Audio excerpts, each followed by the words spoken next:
So that's where we start. We kind of lay the groundwork with what are we talking about here. We start talking about specialty printing. What are we talking about? Throw it out here. What are we seeing right now in the marketplace that seems to be popular or hot? All over prints. That's the first thing out of everybody's mouth. Well, we can go over here to the M&R booth and we can hook you up an Alpha 8. We can do all over printing tomorrow. Might be looking at $250,000 or so. And there's a whole lot of other things involved. So anybody ready to pull that trigger?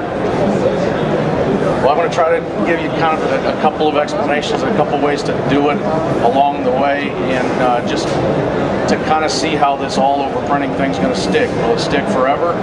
M&R probably seems to think so. They're spending a lot of money building equipment for the all-over type of techniques. Who all is printing water-based now? Water-based and discharge type of printing?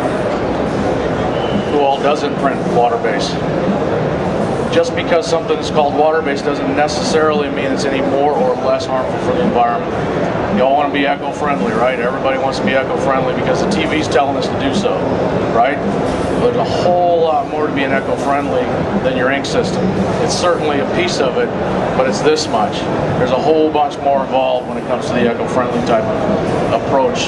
So we have to look at things from a bigger perspective. If we clean our screens with rocket fuel and bleach, it's not going to matter what kind of ink system we use, right? I mean, that's just one example, but there's a whole bunch of other things that are involved. Now, the legislation on the phthalates is basically targeted.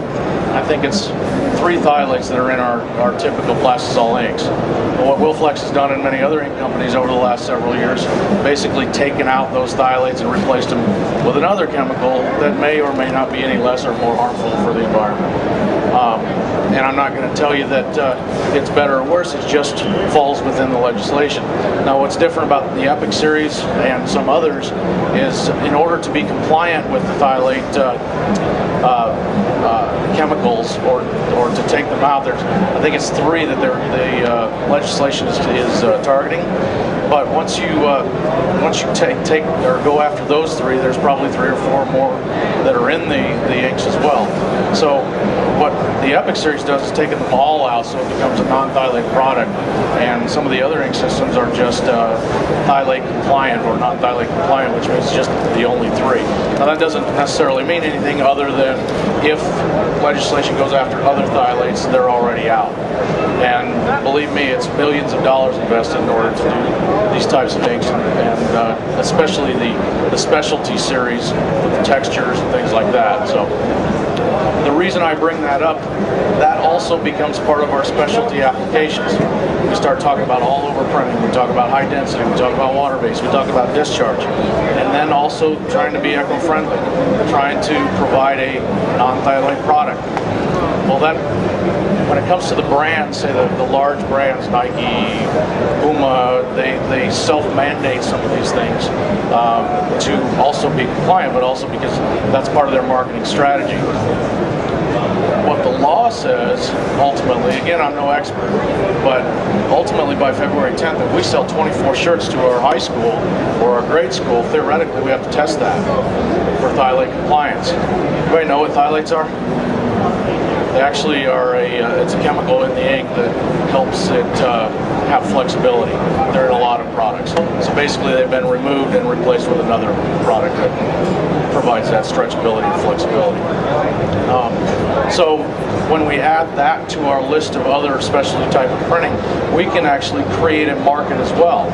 So when we sell those 24 shirts, theoretically we have to have those tested. Now, the hard part is there's not that many testing facilities available, and on top of that, it may cost $1,500, $2,000 to have it tested. Theoretically, that's for every SKU number, which means smalls, mediums, larges, extra larges. So 24 shirts to the local elementary schools would cost us $1,500 to get tested. So I'm not giving you any answers, and I'm not telling you how to deal with it. I'm just saying it probably makes good sense to pay attention to it. Now what it does though is open up an opportunity, because now we can sell a phthalate compliant product to our grade school. Whether we test it or not, at least we can provide that. Now it's going to cost you a little bit more. So the whole idea is we sell our customer, instead of a $5 t-shirt, we try to sell them a $15 t-shirt. So we add this specialty piece of it, whether it's Thylate compliant, water base, all over printing, high density district, whatever it is, we're adding value. And the idea is, and what we're trying to do as well as everybody here, I'm sure, is take it from a $5 t-shirt to a $15 t-shirt. I have a, what I call a case study here, if I can find it. We usually take on fairly substantial programs. For the most part, we're not working with grade schools or high schools. However, I have a 16-year-old daughter, so we do work with one particular high school, Lutheran High in Parker. So a couple of times a year, Dad, I need t-shirts. We start out with basically a $5 price point. Our colors are purple, black, white, and silver. So what can I get for $5? This is, you know, let's say the volleyball team wants 24, 30 shirts, whatever it is. $5, I'm thinking a white shirt with purple type. That's what I'm thinking. So if I can show them multicolor with discharge, some great design work, multiple locations, put it on a long sleeve, do a 4.5 ounce comb cotton, do a real smooth, soft texture. Now it's more of a fashion type of item. It's a $15 t-shirt. Where's that money come from in the first place? We're the ones providing the $5 cost in the first place. So if my daughter comes to me and says, no, I gotta have 15, but I'll wear this all the time. So the last several years, you can see this is our freshman shirt, sophomore, and our junior year. I'm not sure what we're going to do for our senior year. Then they happen to win districts. I'm going to pass these around so you can look at them too. Then the basketball team won districts. And then the boys basketball team won districts. Now all of these could be the $5 t-shirt type logo, some terrible clip art lion, and some type that says Lutheran Lions, state champions or district champions or whatever. But we've taken, just like I said in a case study, every one of these is to a $15 price point rather than a $5 price point. And every one of them will pay for it, and the parents end up paying for it. So let's pass this around so kind of take a look at the hand.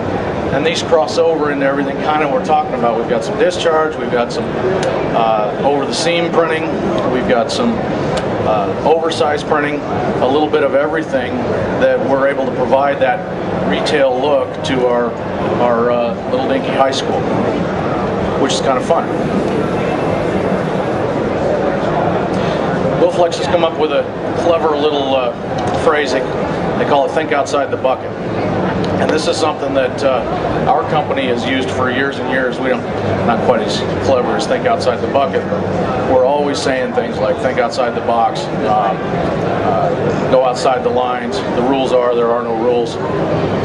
All of these specialty products that are provided now by Wilflex or any ink company, if you think about it, who's the one that came up with these specialty prints?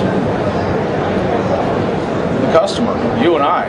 Our customers drive us to do, hey, what do you got that's new? Show me something that's new.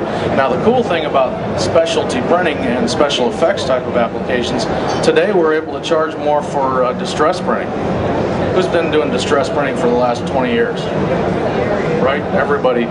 Abercrombie's made distress mainstream. The more beat up and wore out it looks, the better. The great thing about our customers now demanding specialty applications, that gets lumped into it. So yeah, we can do something new with your logo. We'll distress it and we'll run it with real soft ink, and that's only a quarter more.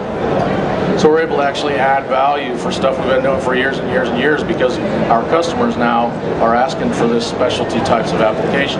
Now the emphasis on the Epic series that we're talking about is cool because now we're actually able to offer that Thylate compliant type of product as well using these specialty applications.